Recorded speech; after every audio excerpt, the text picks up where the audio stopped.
What's going on YouTube? Sean here, and welcome to another edition of After the Movie. I'm recording this the day after because last night I saw John Wick Chapter 3 Parabellum, and I did record something when I was at the theater, but at the beginning of the video I was just not really even focused on the movie because I watched this movie. It's great, by the way. John Wick Chapter 3 is amazing. A great continuation of the two films. Unbelievable action. But I go to check my phone to let people know, oh, hey, guess what? John Wick Chapter 3 is awesome. I look at my phone, and then it said, Robert Pattinson is the new Batman. And I'm like, what?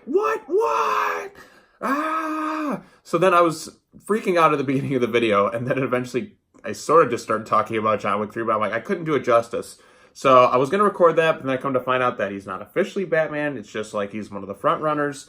And it's just been a chaotic mess. There's been no official studio confirmation. So I'm like, well, in case I'm wrong, I better just, just forget uploading that one and just kind of upload this one. Now that I've had some time to process the movie, I can finally give my thoughts on it. So, John Wick Chapter 3 continues right after the events of the second film, where John Wick became excommunicado, and basically the entire assassin world is after him. They put a $14 million contract on him, then it goes to 15.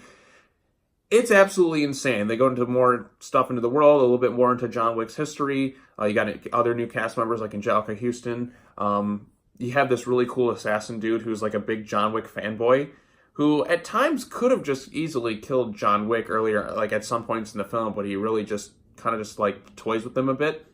And Keanu Reeves, once again, is badass as John Wick. Keanu Reeves, this is his best series he's ever made. It's way better than The Matrix, at least in my opinion.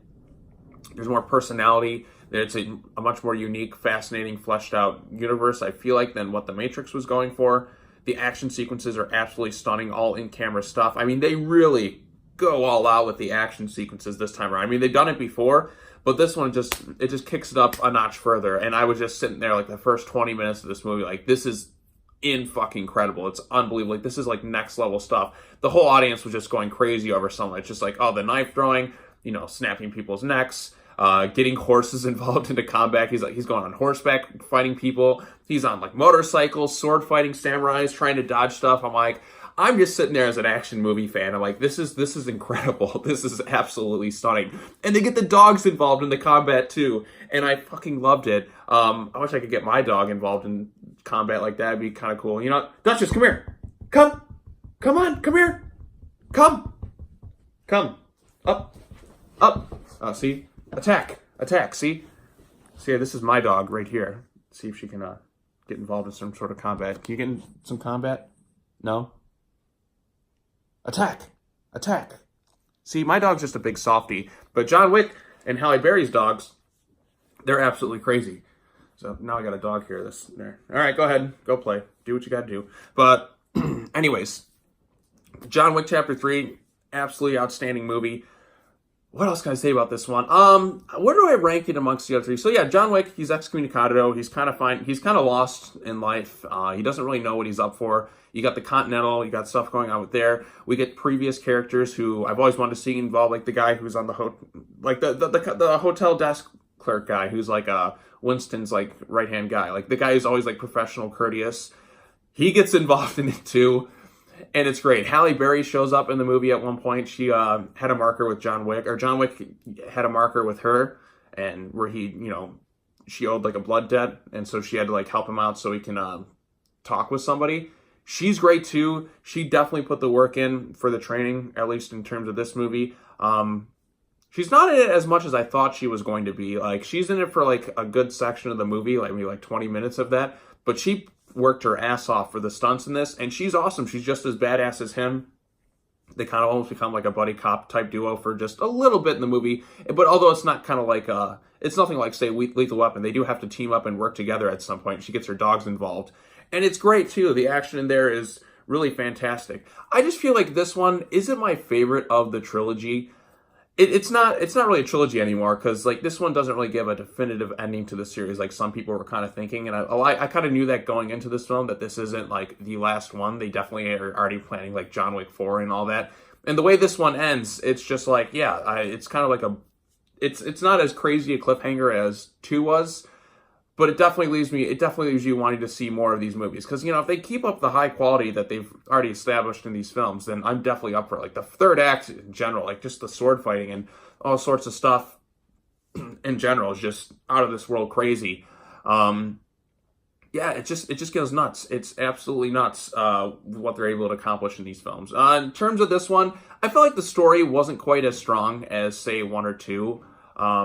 It definitely, like I think the middle portion of this movie definitely drags a bit too, because like John Wick is you're kind of lost, like wondering like, okay, what is the focus of this movie going to do? Because 2 is pretty straightforward. He had honor a blood debt, and then he had to go toe to toe with Santino.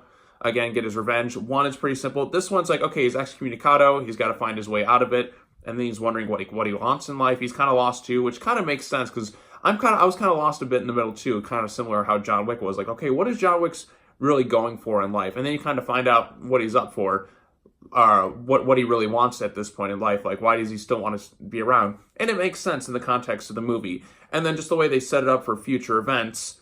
I'm like, okay, all right, let's see where he goes to now. Like, they tease the high table some more.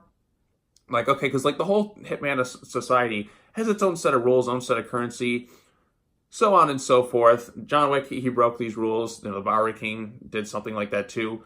And, yeah, so the high table is... I'm very curious to see what the high table is going to be, because they tease it in the movie, but they don't outright show it. So I'm hoping for John Wick 4, because we know it's going to happen. They've already announced it ahead of time. I'm hoping for that we finally get to see what the high table is, because we've been teasing the high table basically since like movie 2. I think they may have talked about it in like movie 3 or the first one. No, I think it was more movie 2, but the high table has been teased for a considerable amount of time. They're definitely building something really expansive here with this universe. So I'm very curious to see where that goes from there. But yeah, I'm really digging John Wick. I mean, fucking A. Go see John Wick Chapter 3. I'm not sure what else I can say. Like, the middle kind of drags. Story's not as strong as the first 2, but the action is definitely elevated. The action in this one is even better than 1 and 2. I mean, I think my favorite movie of the trilogy so far is the second one, because the second one just kind of, everything was just firing on high cylinders for me, because the third one kind of drags a bit in the middle. But, man, I tell you what, it really picks up in that third act. Fucking the action sequences, oh my god, the whole theater was just going nuts over every bit. We're like, oh no, oh, holy shit, we're laughing, we're having a good time.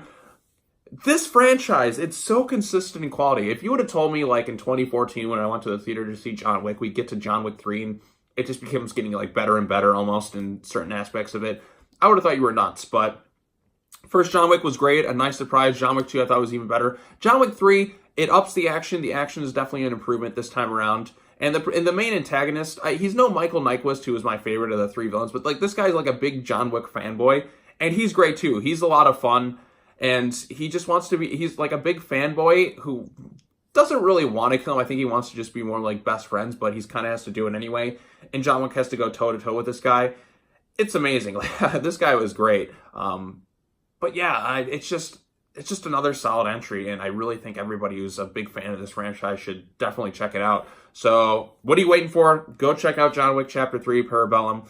And I didn't understand why they wanted that tag in the movie, like the Parabellum part of the title, but it makes sense when you see the movie. It means something like going to prepare for war or something like that. So, there's going to be some more stuff going on, I guess, in future installments. I didn't give everything away, but we already know that this isn't the last one, so... And why should they end here? I mean, if you can keep up a consistently good quality with this franchise, you might as well. So this one's going to do huge. Like, the theater was packed. Everybody was going nuts over it. It's amazing. So do yourselves a favor. Go check out John Wick Chapter 3, Parabellum. Go check out the other films. Go watch John fucking Wick. It's the best action franchise we got going on today. In a world full of superhero movies that kind of oversaturate the market and, like, all these other stuff, it's nice to see a great action franchise going strong, an R-rated action franchise in today's day and age. It's so refreshing. I'm so happy that we have something like this, and it's good. It's really good. I'm happy for Keanu Reeves. He's great as always in these movies. He gives it his all. Keanu Reeves, I know a lot of people give him flack for being, like, not the greatest actor in the world, but, like, he is a very kind, good person. Everybody who meets him says he's a nice guy, always doing the right thing. Like, you just hear stories about how he helps people in general and stuff, and I'm really happy for Keanu Reeves. He gives it his all. He's not an egomaniac or anything. He has fun with it. He goes all out for the franchise. The actors are fully committed. You know, Ian McShane is great per usual, just like his funny, charming self. The comedy's there. The world building is fantastic. You can't go wrong with John Wick. So yeah, go check out John Wick. Subscribe to the channel. Hit the bell for notifications. It's fucking amazing. And I'll see you all next time. Take care now. Bye-bye then. Go to see John Wick.